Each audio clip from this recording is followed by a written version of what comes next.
I still remember that night.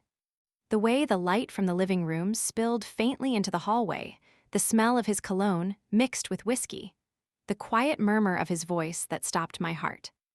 I was just coming out of the kitchen, drying my hands on a towel when I heard him. His voice, calm, casual, cruel. He was talking on the phone. I didn't mean to eavesdrop. I wish I hadn't. Because what I heard shattered something inside me that would never heal again. That fat woman disgusts me. He laughed softly, like it was a joke. For a second, I froze. I thought I misheard him. Maybe he was talking about someone else, a stranger, a TV character, anyone but me. But then, his friend's voice on the phone buzzed faintly in the air, followed by my husband's answer, quiet, mocking, full of disdain. Yeah, she's let herself go. I can't even look at her sometimes. My knees went weak. The towel fell from my hands. He was talking about me. The woman who had washed his clothes, cooked his meals, carried his child, prayed for him when he was sick, and waited every night for him to come home. He was talking about me like I was some repulsive thing he was forced to live with. For a long second, I couldn't breathe. I stood there in the dark hallway, hidden by the wall, my heart pounding so hard I thought he'd hear it. The words echoed again and again in my head, cruelly vivid. That fat woman disgusts me. I pressed my hand to my chest, trying to calm myself, but it only made me feel the ache sharper, that raw, humiliating ache that burns behind your ribs when you realize you've become invisible to the person you love most. When he hung up, I straightened my back, wiped my tears quickly, and walked out like nothing had happened. He looked at me, his eyes empty, tired, as if I was just part of the furniture. "Dinner's cold," I said softly. He shrugged. "I told you not to wait up."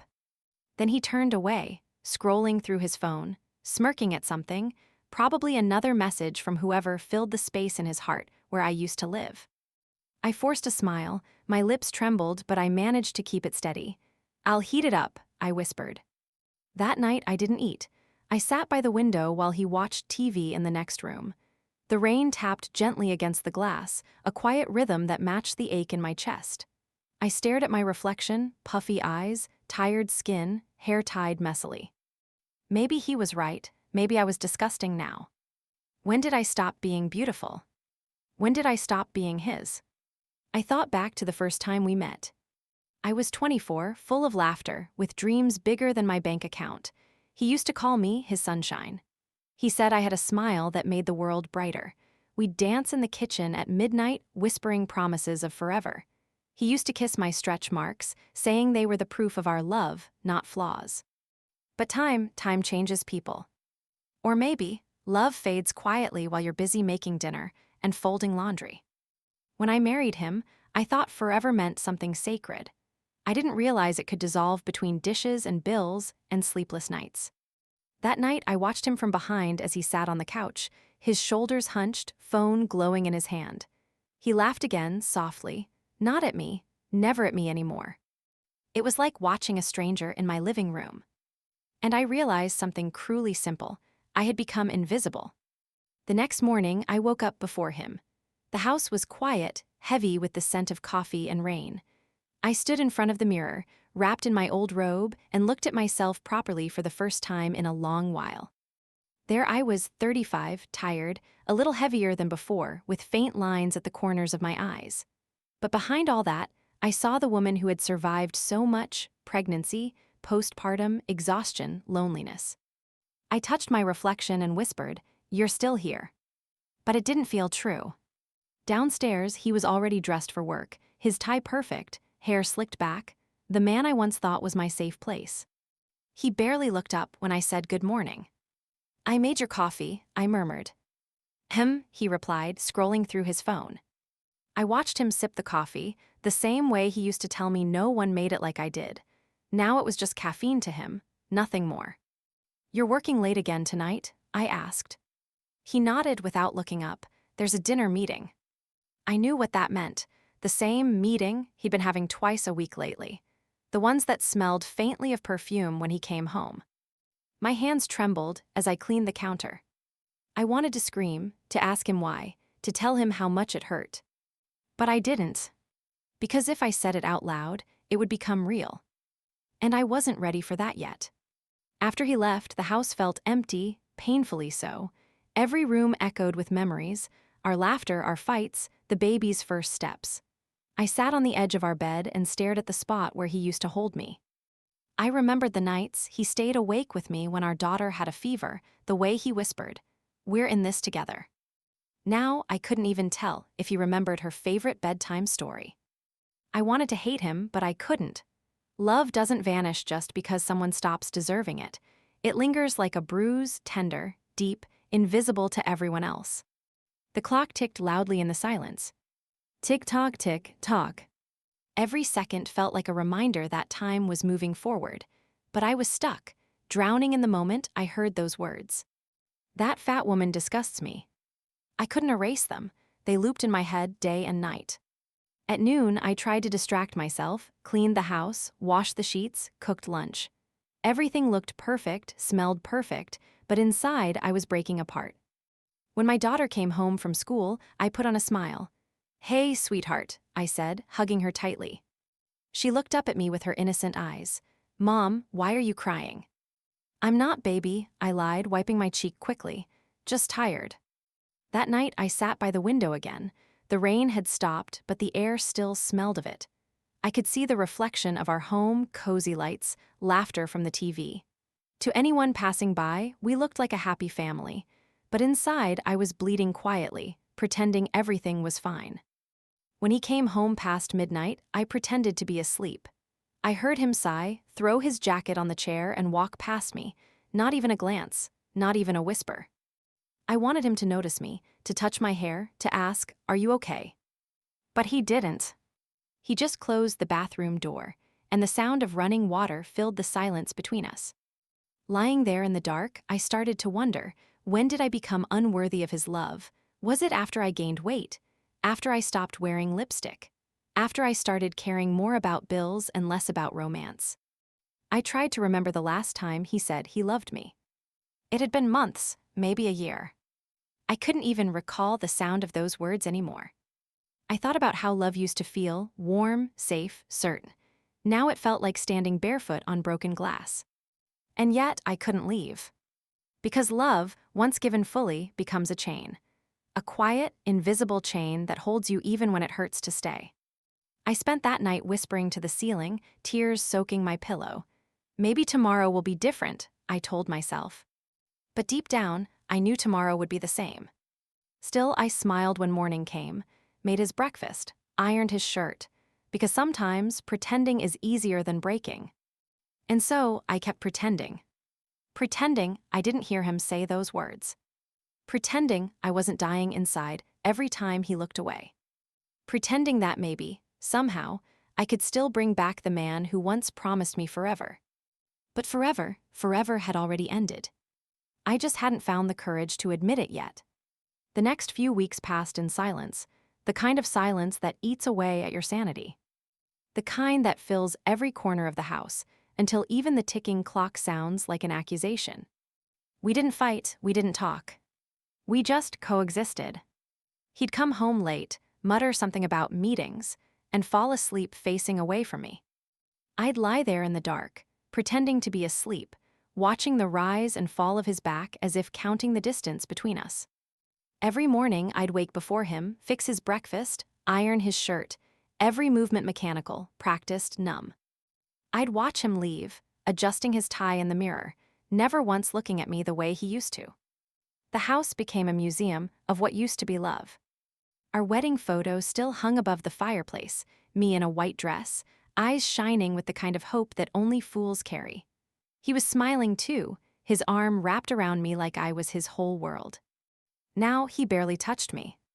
Sometimes I'd catch him scrolling through his phone, smirking at something, his eyes soft in a way they hadn't been in years.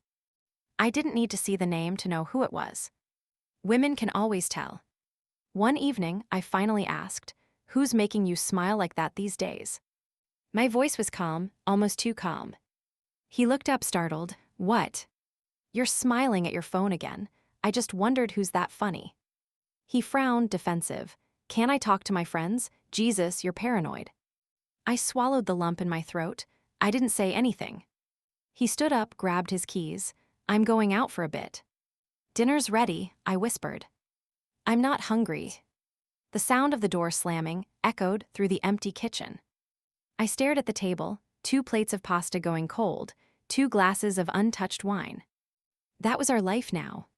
Cold dinners and colder hearts. A few nights later, I found myself standing in front of the mirror again. I turned sideways, stared at my reflection, pinched my waist. The woman staring back wasn't the one he married. My hair had lost its shine, my eyes had lost their spark. I'd spent years caring for everyone else, our daughter, his parents, even his dog, and somehow forgotten to care for myself. I remember when I used to wear red lipstick. He loved it, said it made me look dangerous. Now my lips were pale, my smile felt foreign. That night I dug through an old drawer and found the lipstick. It was dry, cracked, but I put it on anyway. I stared at myself in the mirror, forcing a smile. Maybe if I looked better, he'd look at me again. I started walking every morning, cutting out sugar, doing yoga in the living room while our daughter laughed and joined me. Each day I pushed myself harder, not because I hated my body, but because I wanted to feel alive again. I wanted to reclaim something he'd taken without realizing, my confidence. But every time I tried to share a small victory, he brushed it off. I lost 3 kilos, I said one night, hoping he'd notice. He didn't even look up from his phone. That's good. Do you see a difference? He shrugged. You're fine. Fine. That word again. The word people use when they've stopped seeing you. One Saturday, his mother came to visit. She looked around the house with her usual critical eye. Are you taking care of yourself, dear? She asked, sipping tea. You look tired. I forced a polite smile. Just busy. She leaned closer. Men get bored easily, you know, especially when their wives stop trying. Her words hit me harder than she knew. I wanted to tell her I was trying, harder than ever. But instead, I just nodded, swallowing the pain. After she left, I went to the bathroom and cried quietly against the towel. I wasn't crying because of her words. I was crying because, deep down, part of me agreed. Maybe I had let myself go, not just physically, but emotionally. Maybe love fades when one person keeps giving while the other just takes. That night, I asked him if we could go out, just the 2 of us. It's been so long, I said softly. Dinner maybe, like old times. He didn't even look up. I'm busy. Tomorrow. I'll see, don't make plans yet. He never saw. He never made plans. And I realized then that I was begging for crumbs of affection from a man who once gave me the whole feast. One evening, while doing laundry, his phone buzzed on the counter. Normally, I wouldn't touch it. I still believed in privacy, in respect. But something in me broke that day. The message preview flashed across the screen. Can't wait to see you again tonight. I miss you already read. I felt my stomach twist. My hands trembled as I picked up the phone. My vision blurred, my heart raced. I didn't open the message. I didn't need to. The heart emoji was enough. The kind of heart he hadn't sent me in years. I placed the phone back exactly where it was and walked to the bathroom, shutting the door quietly behind me. Then I vomited. Every ounce of hope, every illusion, came out of me in violent waves. Afterward, I sat on the cold tile floor, hugging my knees, sobbing into my hands. How could he? How could the man who once held my hand through childbirth hold someone else now? When he came home later that night, I was sitting on the couch, staring blankly at the TV. He looked at me and frowned. What's with you? I met his eyes. Do you love me? He looked caught off guard. What kind of question is that? Just answer it. He sighed. Of course I do. Why are you being so dramatic? I wanted to scream, to throw his phone at him, to show him the message. But instead, I whispered, you don't have to lie. He rolled his eyes. You're imagining things again. Then he walked away, leaving me there, drowning in silence, in lies, in the smell of his perfume mixed with someone else. Days turned into weeks. I stopped asking where he was going. I stopped waiting up. I stopped hopping. Instead, I started journaling. Every night, after putting our daughter to bed, I'd write everything I couldn't say out loud. The pain, the humiliation, the loneliness. Sometimes I'd write letters to him, the man I used to know, and then tear them up. In one entry, I wrote, "He doesn't even see how much I'm breaking. Maybe one day he will. Maybe one day when it's too late." Then came the night that broke me completely. He came home smelling of perfume, sweet, floral, not mine. I stood at the kitchen counter, stirring soup, pretending not to notice. "Did you have dinner?" I asked quietly. "Yeah," he said, "at the office." "Office? Always the office." I smiled weakly. "You should have called, I wouldn't have waited." He looked at me, irritation flickering in his eyes. "You always have something to complain about, don't you?" "I didn't complain," I whispered. "I just said, God, you've become so miserable." The words hit harder than I expected. Miserable. He was right, I was. But not because of who I was, but because of who he'd become. He walked past me, brushing my shoulder. And that simple touch, cold, careless, made me realize how completely I'd lost him. That night, after he fell asleep, I sat by the bed watching him. His face looked peaceful, almost boyish in sleep. I remembered how much I used to love that face. My mind went back to our wedding night, how he'd whispered, "I'll never hurt you." I almost laughed at the irony. People always say promises are sacred, but sometimes they're just words spoken by someone who believes them in the moment. I lay down beside him, turned away, and whispered into the dark. "I wish you could see me the way you used to. I wish I could hate you enough to leave." But I couldn't.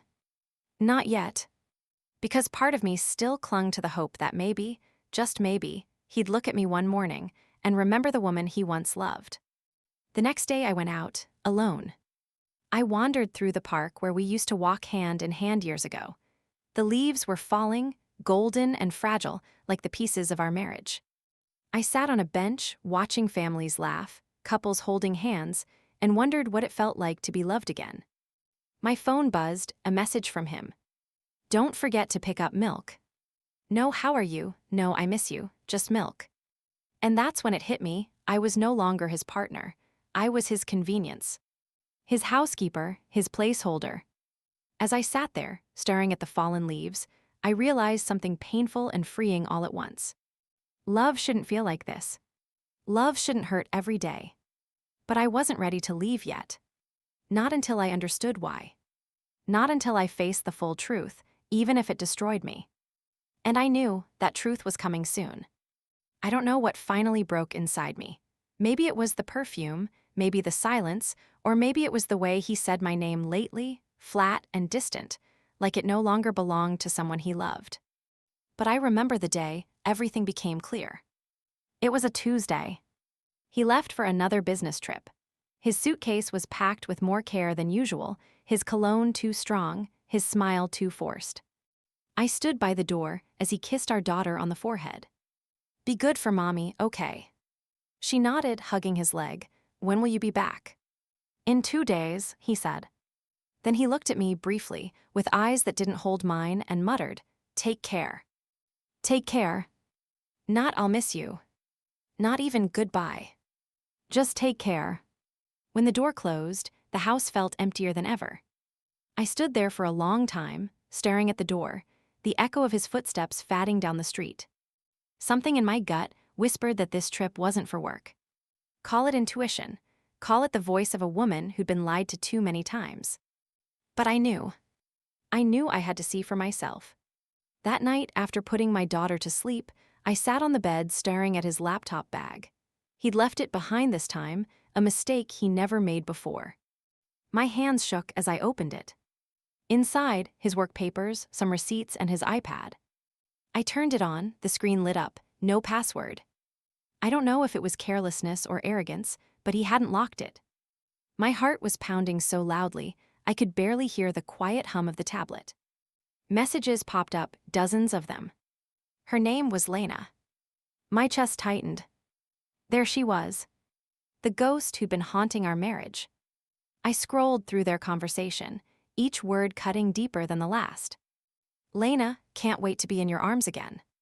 Him, "Me too, baby. You make everything worth it." Lena, "Does she suspect anything?" Him, "Nah, she's too busy playing the perfect wife." My vision blurred, my throat burned. I couldn't breathe. Too busy playing the perfect wife. That was me, the fool making his coffee every morning, smiling through tears, keeping his secret safe without even knowing it. I kept scrolling, even though every word felt like a stab. Photos, hotel confirmations. A receipt for a necklace. He'd bought her jewelry. He hadn't bought me anything in 3 years. And then I found it, a message from him sent just before his trip. Can't wait to escape her for a while. You're my peace. Escape me. His peace. I dropped the iPad. It hit the floor with a dull thud. I collapsed onto the bed, sobbing into the pillow, biting it so my daughter wouldn't hear. I had imagined this moment so many times, the confirmation, the proof, but I never thought it would feel like this. It wasn't just betrayal, it was erasure. Like every moment of our marriage had been rewritten into a lie. The next morning, I woke up feeling hollow. I didn't cry anymore, I couldn't. My tears had dried into something sharper, resolve. I looked at myself in the mirror and whispered, "You know now. And once you know, you can never unknow." For the next 2 days, I functioned like a ghost. I packed lunches, did laundry, smiled for my daughter. But inside, I was counting down the hours until he came back, until I could look him in the eye and ask him the question that had been burning in me like fire. When he finally walked through the door, suitcase in hand, smiling that fake smile, I felt my heart stop. "Hey," he said, as if nothing had happened. "Hey," I replied, my voice eerily calm. He kissed our daughter, then walked past me into the kitchen. The smell of unfamiliar perfume followed him, faint but undeniable. "How was your trip?" I asked. "Exhausting," he said, loosening his tie. "Meetings all day." Ahem. I watched him pour a drink. His hands didn't even shake. The confidence of a man who believed his lies were safe. "Did you buy anything?" I asked. He looked at me suspicious now. "What do you mean?" "Just wondering if you got me something. You used to bring me souvenirs from your trips." He laughed lightly. "Didn't have time this time." I nodded. "Oh, right, you were busy." He didn't notice the edge in my voice. Or maybe he did, but chose to ignore it. That night, after our daughter went to bed, I finally spoke. "I know about her," I said quietly. He froze, then turned slowly, eyes wide, voice carefully calm. "What are you talking about?" "Lena," I whispered, "I know everything." He blinked. For a second, I saw guilt, raw, flickering guilt, before it vanished behind anger. "Were you snooping through my stuff?" I laughed bitterly. "That's what you care about, that I looked." He slammed his glass on the counter. "You had no right." "I had every right," I snapped, my voice breaking. "You made me believe I was the problem. You made me feel disgusting, worthless." He cut me off. "Don't twist this, okay? Things haven't been good between us for years. You pushed me away." My mouth fell open. "I pushed you away." He shrugged, jaw clenched. "You changed. You stopped caring. You stopped trying." I stepped closer, trembling. "I stopped trying. I tried every single day. I tried to love you when you didn't love me back. I tried to hold this family together when you were already giving it to someone else." He looked away, jaw tight. "It just happened. I didn't mean to hurt you." I laughed, a sound that didn't even feel like it belonged to me. "You didn't mean to hurt me. You said I disgust you." He went pale. "You heard that?" "Yes," I whispered. "Every word, and I pretended I didn't. I smiled at you. I cooked for you. I waited for you, because I wanted to believe maybe I was enough." The room went silent. Only our breathing, ragged, uneven, filled the air. Finally, he said quietly, "I'm sorry." The words were empty, like throwing a bandage at a bullet wound. I turned away. "You don't get to be sorry now, not after killing every piece of who I was." He didn't chase me. He just stood there, staring at the floor, his silence louder than any apology could ever be. That night, I couldn't sleep. I sat on the couch, staring at the window, watching the reflection of my life collapsing. For the first time, I realized I didn't just lose a husband. I lost the version of myself that believed in him. I remembered all the sacrifices, quitting my job when he said, "I want you to focus on the house." The nights I stayed up nursing our daughter alone while he worked late. The dreams I postponed so he could chase his. And now I was left with nothing but memories, and the sound of his betrayal echoing in my head. The next morning, I woke up early and started cleaning, not because the house needed it, but because I needed control over something. I scrubbed every corner, wiped every surface, as if I could erase him from our home. Every trace of him, his jacket on the chair, his coffee cup, felt like poison. When he came downstairs, he looked at me cautiously. "You're up early." "I couldn't sleep," I said flatly. He hesitated, then said, "I'm sorry about last night. I shouldn't have said what I did. I messed up." I kept cleaning, not looking at him. "You didn't just mess up, you chose this." He sighed. "I don't love her, you know." I looked up at him. "You don't love her, you don't love me. Who do you love then?" He didn't answer. That day, I packed his clothes into a suitcase and set it by the door. When he saw it, his eyes widened. "What are you doing?" "I don't know," I said softly. "Maybe nothing, maybe everything, but I can't keep living like this." He stared at me, speechless. Then he whispered, "You can't just throw away years of marriage." I laughed bitterly. "You threw it away the moment you called me disgusting." He didn't stop me, he didn't even say my name. He just turned, grabbed his coat and walked out. And for the first time, I didn't cry. I just stood there, staring at the closed door, feeling a strange mix of grief and freedom. That night, I went into our daughter's room. She was asleep, her small hand clutching a stuffed bear. I brushed a strand of hair from her forehead and whispered, "I'm sorry, baby. Mommy's trying to be strong." I sat beside her bed until dawn, watching the first light creep through the curtains. My eyes burned, but I felt calm, painfully calm. Because the truth was out now. There was nothing left to uncover. Only choices to make. And I knew one thing for sure. I would never let anyone make me feel like I was less than enough again. The morning after he left, something inside me shifted. It wasn't dramatic, no shouting, no tears. Just a quiet realization that I was done bleeding for a man who never noticed the wounds he caused. For years, I had built my life around him, his job, his moods, his choices. But that morning, as I stared at my reflection, I decided to build around me for once. I brewed my coffee slowly, watching the steam rise like a whisper of freedom. For the first time in a long while, I didn't check his messages, didn't wonder who he was texting, didn't care if he came home late. I felt empty, yes, but also strangely light. I began small. Each morning after dropping my daughter at school, I walked through the park instead of rushing home. The air was crisp, the leaves gold and soft beneath my shoes.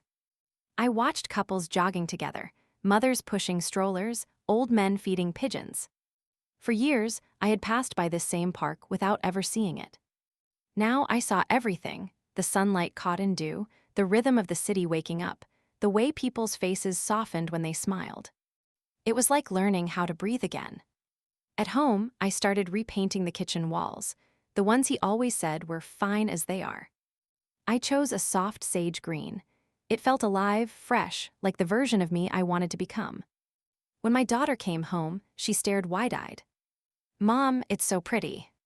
I smiled. "It's ours now, sweetheart." Weeks passed. He still came and went, sometimes staying somewhere else, always with the same excuses. We barely spoke beyond logistics, our daughter's homework, bills, groceries. And I stopped waiting for his words to heal me. Instead, I filled the silence with my own. Books, music, laughter with my daughter. One night, while she slept, I opened my old notebook. The one I used to write poems in before marriage turned my world into schedules and chores. My handwriting was shaky at first, but soon the words flowed like a dam breaking. I wrote about loneliness, betrayal, and rediscovering the pieces of myself I'd buried under his indifference. It felt like therapy, like pulling poison out of my veins. He began to notice the difference. One evening, as I brushed my hair in front of the mirror, he paused in the doorway. "You're going somewhere?" he asked. "Yes," I said, "dinner with Myra." He frowned. "You never go out on weeknights." "Well," I said, meeting his eyes in the mirror, "maybe I should have started years ago." He said nothing, but I saw the confusion in his expression. The woman he had controlled with silence and guilt was slipping away from him, and he didn't know how to react. Dinner with my best friend felt like sunlight after years of rain. Myra had known me since college, the wild, passionate me, not the timid wife I'd become. When I told her everything, she reached across the table, tears glistening in her eyes. "Oh, sweetheart, you didn't deserve that."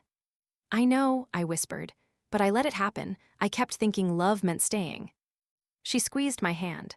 "No, love means being seen, and he stopped seeing you a long time ago." Her words stayed with me. That night, I wrote them down in my notebook. Slowly, I began reclaiming my body too, not for him, but for me. I joined a yoga class at a nearby community center. The first day, I felt awkward, clumsy in my oversized t-shirt among the toned women with perfect leggings. But when the instructor said, "Close your eyes, breathe, feel your body thank you," something broke open inside me.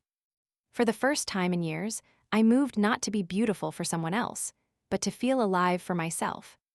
After class, I'd sit in my car, sweaty and trembling but smiling. Each week, my posture straightened, my skin glowed, and something radiant began to stir behind my eyes, self-respect. At home, I laughed more. I played board games with my daughter. We danced to old songs while cooking dinner. She'd giggle, "Mommy, you're so silly," and I'd spin her around the kitchen, our laughter echoing in the same house that once held only silence. Even the neighbors noticed. "You look different," Mrs. Rao said one morning as we met by the gate. "Happy different." "Maybe I am," I replied softly. And yet, happiness frightened me. Because I knew the storm hadn't passed, it was circling back. One evening, he came home early. He looked around the house, the new paint, the candles, the laughter still lingering in the air. "You've been busy," he said. "Yes." He studied me. "You've lost weight." "Maybe," I said, shrugging. He hesitated, then added quietly, "You look good." The compliment caught me off guard. For a second, I almost smiled, almost let it mean something. But then I remembered those words. "That fat woman disgusts me." And I just nodded, "Thanks." He seemed restless that night. Packing, asking questions he'd never cared to ask before, where I was going, who I was meeting, what I was doing. It was ironic, almost amusing. The man who once ignored me now acted jealous of the life I was building without him. One Saturday morning, he offered to make breakfast. I watched him move awkwardly around the kitchen, trying to act normal. He smiled, "See, I can cook too." I raised an eyebrow. "Since when?" "Since now," he said lightly. We sat down to eat. The eggs were overcooked, the toast burned. But the silence between us wasn't as heavy as before. "I've been thinking," he said carefully, "maybe we could start over." I looked at him, the man I'd loved for so long. His eyes were tired, uncertain. There was fear there, fear of losing control, fear of losing me. I wanted to laugh and cry all at once. He wanted to start over now, that I'd found the courage to live without him. "I don't know," I said softly. "It's not that simple." He leaned forward. "I made a mistake, I miss us." "Do you miss me, or the version of me who forgave everything?" He looked away. That night, after he went to bed, I wrote in my journal again. He says he wants to start over. But the man I loved is already gone. And the woman he hurt isn't waiting anymore. I closed the notebook, feeling both sorrow and clarity. Days turned into weeks again. He tried flowers, small talk, gestures that once would have melted me. But the connection was gone. He didn't understand that love isn't a switch you can flip back on after turning it off for years. One evening, I caught him staring at me as I helped our daughter with her homework. There was something almost desperate in his eyes. "What?" I asked. He shook his head. "Nothing, you just seem different." "I am," I said simply. He smiled faintly. "You remind me of when we first met." The words should have warmed me. Instead, they broke me a little more. Because the woman he was remembering no longer existed. In the following months, I focused on rebuilding everything he'd made me forget: my dreams, my independence, my voice. I found a part-time job at a small bookstore downtown. The first day I walked in, the scent of old paper and coffee felt like home. The owner, a kind elderly man, smiled. "You love books." I nodded. They kept me alive when people couldn't. I started small, arranging shelves, helping customers, but every moment felt like freedom. Each paycheck, though modest, was a quiet victory. I wasn't trapped anymore. When I came home smelling of books and rain, my daughter would ask, "Mommy, do you like your new work?" "I love it," I'd say. "It reminds me who I am." One evening, as I closed the store, my phone buzzed, a message from him. "Can we talk tonight?" I hesitated, then replied, "Okay."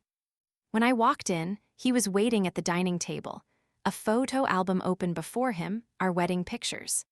He looked up, "Do you remember this day?" I nodded, "Of course." He sighed, "I was so in love with you." I didn't speak. "I don't know what happened to us," he continued. "I was stupid, selfish, I hurt you in ways I can't take back." His voice cracked, and for a brief moment, I saw the man I married, not the liar, but the boy who once believed in forever. "I don't expect forgiveness," he whispered, "but I want you to know I'm sorry. I see now how much you gave up for me." Tears stung my eyes, but I didn't let them fall. Because forgiveness, I realized, isn't always reconciliation. "I believe you," I said quietly, "and maybe one day I'll forgive you completely, but not because you deserve it, because I do." He looked at me, confusion flickering in his eyes.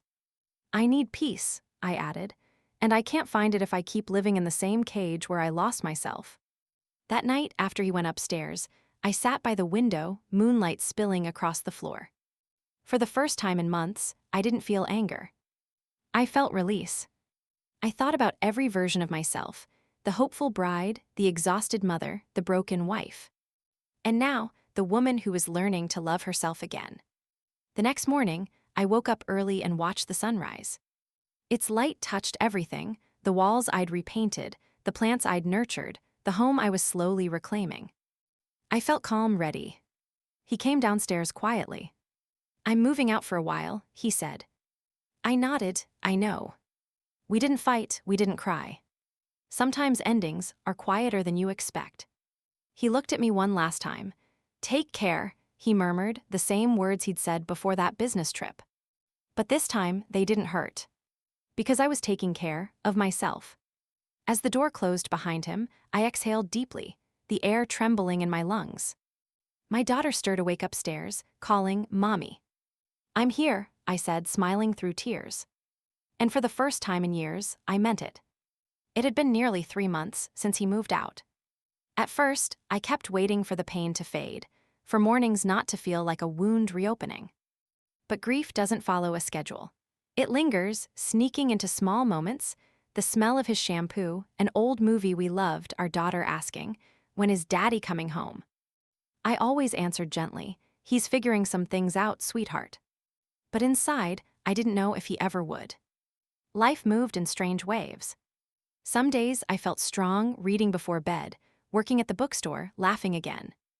Other days, I'd catch myself reaching for my phone, wanting to text him about something trivial, a funny ad, our daughter's drawing, before remembering that we weren't that kind of us anymore. It's a peculiar ache, missing someone who's still alive but no longer yours. Then one evening, he showed up.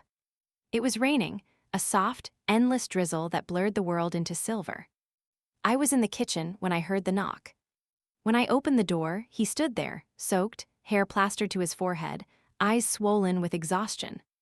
For a second, I just stared. He looked older. Not in the lines of his face, but in the heaviness of his expression. "Can I come in?" he asked quietly. I hesitated, then stepped aside. "Of course." He entered, dripping water onto the floor, glancing around like a stranger visiting a place he used to live. The silence stretched between us, thick, uncertain. Finally, I said, "You could have called." "I didn't think you answer," he murmured. He wasn't wrong. We sat at the table, the same one where we'd shared meals, arguments, birthdays. The air felt fragile, as if one wrong word could shatter it. "How's your daughter?" he asked softly. I smiled faintly. "Our daughter is fine." He nodded, ashamed. "Right, I meant how is she really?" "She misses you," I said, "but she's okay. Kids, they adapt faster than we do." He looked down at his hands. "I think about her every day." "And me?" The question slipped out before I could stop it. His eyes lifted to mine, full of guilt, every minute. For a heartbeat silence, then I whispered, "Why are you here, really?" He exhaled slowly. "Because I lost everything that mattered, and I can't live with what I did anymore. I folded my arms, my voice steady. You didn't lose it, Daniel, you gave it away. He winced at the truth in my words. He told me everything. The affair had ended, or rather exploded. She had found out he was never going to leave me. He said he realized too late that she wasn't love, she was escape. She made me feel young, he said bitterly, but it wasn't real, it was just noise. I laughed quietly, though nothing about it was funny. You threw away your family for noise. He leaned forward, his voice breaking. I know, and I can't undo it, but I swear I've changed. I looked at him, really looked. There was desperation there, yes, but also fear. The kind of fear that comes when you finally understand the value of something you destroyed. But I couldn't give him what he wanted, not anymore. Do you remember what you said about me? I asked softly. He frowned. What do you mean? The night I overheard you, on the phone. Realization hit him, his face paled. Oh God. I heard you say, that fat woman disgusts me. He closed his eyes, shame washing over him. I didn't mean. Don't, I interrupted, my voice trembling. Don't tell me you didn't mean it, because you did. Maybe you regret it now, but you meant every word back then. He opened his mouth, but I kept going. You said those words so casually, like I wasn't even a person. Do you know what it's like to hear the man you love talk about you like that? To smile through dinner afterward, pretending you didn't hear your own husband humiliate you. Tears filled his eyes. I was angry at myself, I took it out on you. I shook my head slowly. No, Daniel, you were disgusted by me because I reminded you of what you'd become, ordinary, responsible, imperfect. You wanted someone shiny, someone who made you forget your own failures. He didn't argue, he just sat there, eyes wet, lips trembling. For a long time, neither of us spoke. The rain outside softened into a whisper. Finally, he whispered, I don't deserve forgiveness. No, I said, you don't. He looked up, startled. But I'll give it to you anyway, I added quietly. Not for you, for me, because I'm tired of carrying your sins on my back. He blinked, a tear sliding down his cheek. You think forgiveness means I'll take you back, I continued. But it doesn't, it just means I'm finally free. He stayed quiet for a long time, staring at the table. Then he whispered, do you ever miss me? I sighed. I miss who I thought you were. I miss the man who danced with me in the kitchen, who stayed up with me when our daughter was sick. But that man doesn't exist anymore. He swallowed hard. Can I ever be him again? I met his gaze, my heart aching. You can try, but not for me, for yourself. Because if you're waiting for me to be the reason you change, you'll never really change. The storm broke again that night, thunder rolling in the distance. He stood to leave, but paused by the door. Can I see her tomorrow? Of course, I said softly. She's your daughter, just don't make promises you can't keep this time. He nodded, his shoulders heavy. I won't. Before leaving, he turned one last time. I know it's too late, he said, voice cracking, but I still love you. I smiled sadly, then love me enough to let me heal. When the door closed, I stood there for a long while, listening to the rain. I didn't cry. I felt something deeper, a quiet peace, heavy but steady. The next morning, I woke to sunlight breaking through the clouds. My daughter ran into my rooms laughing, Daddy, here. My heart clenched. I walked downstairs to find him on the couch, helping her with a puzzle. He looked up at me, smiling, a fragile, tentative smile. For a moment, we were three again, a family. And it hurt how natural it still felt. He stayed for breakfast. The conversation was light, gentle. He laughed when our daughter made silly jokes. And for that one fleeting hour, I almost believed in second chances. But deep down, I knew love cannot grow again in the same soil that betrayal poisoned. Later that day, he asked to walk with me to the park. It was where we used to go every Sunday, back when forever still felt possible. We sat on a bench under the old oak tree, watching our daughter play. He sighed, I don't know what to say. Then don't, I said softly. Some things don't need words. He nodded, staring at the sky. I see you now, he whispered. Really see you. Everything you went through, I'm sorry I wasn't man enough to be by your side. I looked at him, tears blurring my vision, and said, you don't get to fix the story now. You were the one who broke it. I know, he said, but if there's ever a way back. There isn't, I said gently. Not the way you want. I'll always care for you. You're the father of my child. But love like before doesn't live here anymore. He nodded slowly, eyes glistening. Then I'll spend the rest of my life making sure our daughter knows what I failed to show you, respect. That night after he left, I sat on the same park bench, long after sunset. The air smelled of rain and forgiveness. I thought about how strange life was, how the same person who once destroyed you could still stir something tender in your heart. Not love, not hate, just humanity. A week later, he came by again, not to beg, not to fix things, but simply to be a father. He helped our daughter with her homework, cooked dinner with me, laughed when flour covered the counter. It was almost peaceful. When he left that night, he lingered at the door. "Thank you," he said quietly. "For what?" "For not hating me." I smiled faintly. I did for a while, but hate is just love that's been burned too long. Eventually, the fire goes out. He looked at me for a long moment, then whispered, "You're stronger than I ever was." "Maybe," I said, "but I had to be. You gave me no choice." That night, I wrote in my journal again. He came back, but not the way I imagined. Maybe that's the lesson. Some people return not to stay, but to show you how far you've come without them. When I closed the notebook, I looked around the quiet house, my house now. Every corner carried my touch, my choices, my healing. And though part of me still ached for what could have been, another part finally understood that closure isn't about happy endings. It's about accepting that some stories are beautiful precisely because they end. It's strange how endings don't arrive like thunder. They come quietly, like the soft sigh after too many nights pretending everything is fine. By the time I realized it was truly over, there was no anger left. Only a tired acceptance, the kind that comes when the heart has run out of fight. Daniel had been visiting more often, spending time with our daughter.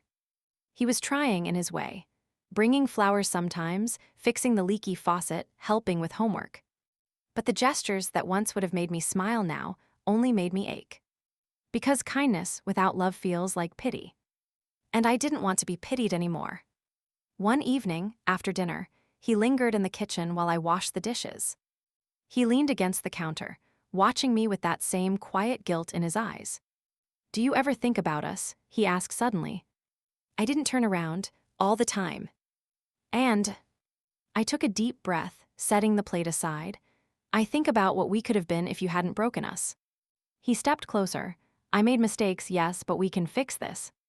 I turned to face him. "No, Daniel, we can't." He blinked. "Why not?" "Because I don't trust you, and love without trust is like a body without a heartbeat." The silence that followed was so heavy it pressed against my chest. He swallowed hard. "I deserve that." "You deserve the truth," I said softly. "We both do." That night after he left, I sat by my window again, my sanctuary of thoughts. The city outside buzzed with life, but inside it felt like time stood still. I thought about the years we'd shared. The laughter, the arguments, the long nights of holding our crying baby. All those ordinary, beautiful, painful moments that made up a marriage. And I realized we hadn't just lost love. We'd lost friendship, faith, and the quiet certainty that someone was always on your side. When that's gone, no amount of apology can bring it back. The next morning, I woke before dawn. The house was still.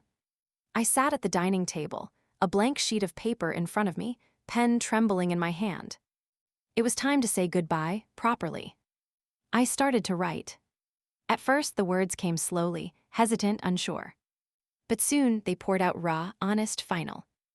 "Dear Daniel, I've tried to hate you, but I can't. Because hate keeps me tied to the pain, and I need to be free. I loved you more than I've ever loved anyone. I built my world around you, made you my son. But when you stepped away, my world collapsed. For years, I blamed myself. For gaining weight.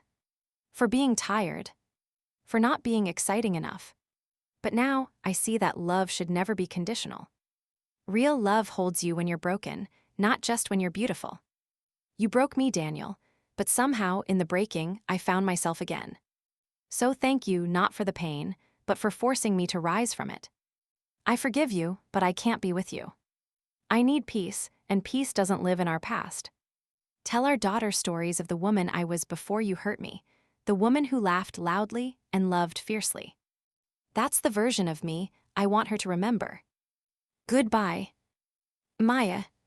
When I finished, tears blurred the ink. It wasn't the letter I wanted to write, the one that said, "Come home." It was the one I needed to write, the one that said, "Let go." I folded the letter carefully, placed it in an envelope, and set it on his side of the table. Then I walked through the house, touching every wall, every piece of furniture, every memory. Each one whispered something different: laughter, love, regret, goodbye. In our bedroom, I opened the closet and packed the last few things that still belonged to him: his old jacket, a watch, a book he never finished. I placed them neatly in a box and set it by the door. The house suddenly looked lighter, like it had been holding its breath for years and was finally exhaling. Later that afternoon, he came by to see our daughter. I greeted him with a calm smile. "She's in her room," I said, "doing her drawings." He nodded. "Can I?" "Go ahead," I said softly. As he walked past me, his eyes flicked to the box by the door. He didn't say anything, but I saw the understanding dawn in his expression. When he came back an hour later, he looked different, quieter, as if some unspoken truth had settled between us. "I saw the box," he said gently.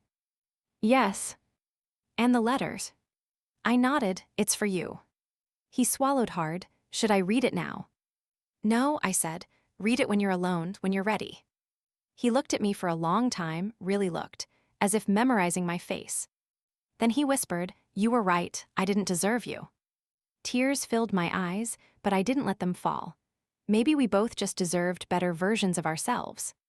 He reached out, hesitated, then gently touched my hand. It wasn't a romantic gesture, just a quiet acknowledgement of everything we'd been through. "Take care of yourself, Maya," he said softly. "You too, Daniel." And that was it. No dramatic goodbye, no tearful embrace. Just two people finally setting each other free. After he left, I took my daughter to the park. She ran ahead, laughing, chasing pigeons under the fatting sun. I sat on the bench and watched her, her little face glowing, full of life and innocence. A man sat beside me, an old gentleman feeding crumbs to the birds. He glanced at me and smiled. "Beautiful child." "Thank you," I said softly. "She has your smile," he added. "You must be proud." I nodded, feeling tears sting my eyes. "I am." He looked at me for a moment longer, then said quietly, "Sometimes life breaks us to show us what we're made of." I didn't know why, but those words felt like they were meant for me. That evening, as I tucked my daughter into bed, she asked, "Is Daddy coming back to live with us?" I hesitated, brushing her hair gently. "No, sweetheart, he's not." Her eyes filled with confusion. "Why?" I took a deep breath. "Because sometimes people stop making each other happy, and when that happens, they need to find happiness in different places." She thought for a moment, then asked, "Are you sad?" I smiled through tears. "Sometimes, but I'm also strong." She nodded, yawning. "I love you, Mommy." "I love you more," I whispered, kissing her forehead. When she fell asleep, I sat beside her bed, tracing her little fingers, thinking of all the things I wanted her to learn from my pain. That love is not measured by sacrifice. That her worth will never depend on someone else's eyes. That walking away can be the bravest act of love there is. The next morning, sunlight poured through the curtains. The world felt new, like a clean page waiting to be written on. I brewed coffee, stepped outside, and breathed deeply. The air smelled of rain and jasmine, the scent of beginnings. I thought of Daniel somewhere out there, reading my letter, maybe crying, maybe silent. And I wished him peace. Not because he earned it, but because holding on to resentment would only chain me to the past. A week later, I received a small package. Inside was a simple silver bracelet and a note. "You once said you felt invisible. I hope this reminds you how bright you really are. Adi." I smiled sadly, tracing the letters with my thumb. Then I placed the bracelet on my wrist. Not as a reminder of him, but as a reminder of who I became after him. That night, I wrote in my journal one last time. Maybe love isn't meant to last forever. Maybe it just comes to teach us something about ourselves. Daniel taught me pain, but he also taught me resilience. And now, as I stand on my own, I finally understand that endings can be beautiful too. I closed the notebook and placed it in my drawer. Then I turned off the lights and lay down, the moonlight spilling softly across the room. For the first time in years, I slept peacefully, no nightmares, no regrets. Because I had finally said goodbye. Not to him, but to the version of myself who needed his love to feel whole. 3 years have passed since Daniel and I said goodbye. Time, the same cruel thing that once dragged every second of my pain, became the quiet healer I didn't know I needed. It didn't erase the past, it never does. But it softened the edges of my memories until they no longer cut me open. Life now feels simple, slower. Our daughter Lily is 8. Her laughter fills every room and her drawings cover the fridge, a collage of love, innocence, and tiny lessons about resilience. Every time she calls, "Mommy, look," and holds up her art, I feel something bloom in my chest, pride mixed with peace. The bookstore became my second home. I still work there, surrounded by paper and stories and the smell of coffee. People say books are just words, but to me, they're worlds, a reminder that every ending can be rewritten if you have the courage to turn the page. I talk to people more now, I laugh freely. I even flirt sometimes, shyly, carefully, but I don't look for love the way I used to. I no longer chase the idea of being someone's everything. I just want to be whole on my own. Sometimes, though, when I walk home in the evening and the city lights blur in the rain, I think of him. Not with hatred, not even sorrow. Just a quiet ache. He still visits Lily every weekend. We talk politely like old friends. He's been sober for 2 years, started therapy, and looks calmer now. There's a steadiness in his voice I never heard before, like he's finally learning who he is without the need to hurt someone else to feel powerful. I'm glad for him. Truly. Because when you love someone deeply, part of that love never dies, it just changes shape. It becomes compassion. Last spring, Lily had a school play. She played the son bright yellow costume, face glowing with joy. Daniel and I sat side by side in the audience for the first time in years. When she spotted us in the crowd, she waved so hard her little paper rays bent. And I felt tears sting my eyes, not from sadness, but from gratitude. Despite everything, we gave her love. Imperfect, fractured, but love nonetheless. After the play, as we walked her to the car, Daniel looked at me and said quietly, "You did a good job, Maya. She's amazing." I smiled, we both did. He nodded, eyes soft. "I still think about you sometimes." I looked at him, really looked. His hair was grayer, his eyes gentler. There was no spark of desire there anymore, just a shared history, a quiet understanding of two people who once burned too brightly and then fell apart. "I think about you too," I said honestly. Then I added, "But not the way I used to." He smiled faintly. "I know, and I'm glad." That night, after Lily fell asleep, I sat by the window again, my favorite place for reflection. The city outside shimmered with life. And I realized I wasn't waiting anymore. I used to think healing meant forgetting. But it doesn't. Healing means remembering without bleeding. I still remember that night, his voice saying, "That fat woman disgusts me." But now, those words don't define me. They're just part of the story that made me who I am. One afternoon, months later, he asked if we could meet for coffee, just to talk. I hesitated, but curiosity won. We met at a quiet cafe near the river, the same place where he once proposed to me years ago. The irony wasn't lost on either of us. He arrived early, as always, nervous in his movements. When he saw me, he stood up and smiled, not the old, charming smile I fell for, but a sincere, human one. "Hey," he said softly. "Hey," I replied, sitting down. We ordered coffee. The silence between us wasn't awkward anymore, it was peaceful. He told me about his new job, about the house he was renovating. I told him about the bookstore, about Lily's obsession with painting. Then he looked at me for a long time before saying, "You seem happy." "I am," I said, "finally."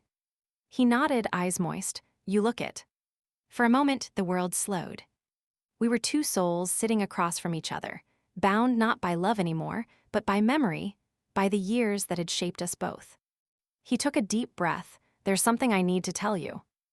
I waited. I've never forgiven myself for what I said that night, he said, voice trembling. It haunts me, Maya. Every time I look at you, I remember the cruelty of that moment. I can't believe I ever. I stopped him gently. Daniel, you don't have to carry that forever. He looked at me, confused. You said something horrible, yes, but it's not who you are anymore. You're trying, you've changed. That matters more than the mistakes. His lips parted as if to speak, but no words came. He just nodded, his eyes glistening. I smiled softly. You broke me, Daniel, but you also taught me how to rebuild. Maybe that was your purpose in my story. He laughed weakly, wiping a tear. And what was yours and mine? To show you what love looks like when it's unconditional, I said, even when it ends. He looked down, then whispered, you were always the stronger one. I shook my head. No, I just learned that strength isn't about holding on. It's about knowing when to let go. After we said goodbye that evening, I walked along the river. The sunset painted the sky in colors I couldn't name, gold, pink, forgiveness.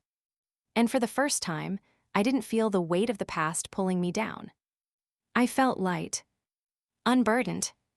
Months later, on my 39th birthday, I threw a small party at the bookstore. Friends, coworkers, a few of the regular customers who'd become like family. Lily ran around with balloons, her laughter a melody I wanted to remember forever. At one point, she handed me a handmade card. Inside, in her crooked handwriting, it said, Dear Mommy, you're the strongest person I know. You make everything okay. You are my sunshine. I couldn't stop the tears. I hugged her so tightly she squealed, Mommy, you're crushing me. Everyone laughed, but I was crying, the kind of crying that comes from joy and pain and pride all tangled together. Because I realized something in that moment. Every wound I carried, every tear I shed, had led me here, to a life where love wasn't about someone else's approval, but about self-acceptance. That night, after everyone left, I sat among the scattered decorations, holding a cup of tea, thinking about the woman I used to be. The woman who waited by the window, praying her husband would come home early. The woman who thought her worth depended on the size of her body or the way he looked at her. The woman who smiled through pain just to keep the peace. She was gone now, but I loved her too. Because without her endurance, I wouldn't have found this version of myself. A few weeks later, I saw Daniel again, by accident this time. He was standing outside the supermarket, holding a bouquet of lilies. When he saw me, he smiled shyly. These were for Lily, he said, her favorite. I nodded, she'll love them. We talked for a few minutes, casual, warm. Then, just before we parted, he said something I'll never forget. You know, I used to think love was about possession, about keeping someone, but you taught me it's about presence, even when you're gone. I smiled, we both learned something then. He nodded, take care, Maya. You too, Daniel. And as he walked away, I realized I wasn't sad. Because some people are meant to walk beside you for a while, to teach you, to hurt you, to shape you, but not to stay. And that's okay. That evening, I wrote in my journal for the last time. It's been years since he said those words that once shattered me. I carried them for so long, like stones in my chest. But now they're just echoes, faint, powerless. Because I've built something stronger on top of the ruins, myself. Love is not about being perfect, it's about being real. And sometimes, real love means letting go of the person, of the pain of the past. If someone ever makes you feel small, remember this. You were never the problem, their vision was. I forgive him, I forgive myself. And that's how my story ends, not with revenge, not with bitterness, but with peace. The rain started outside again, soft, steady, cleansing. I walked to the window and looked out, the reflection of the city lights shimmering on the glass. Somewhere out there, he was living his life. And here I was, living mine. Different paths. Same lesson. That sometimes, heartbreak doesn't destroy you. It reveals you. And as I stood there, hand on my heart, I whispered to the woman in the glass. You made it. Then I smiled, not for him, not for anyone else. Just for me.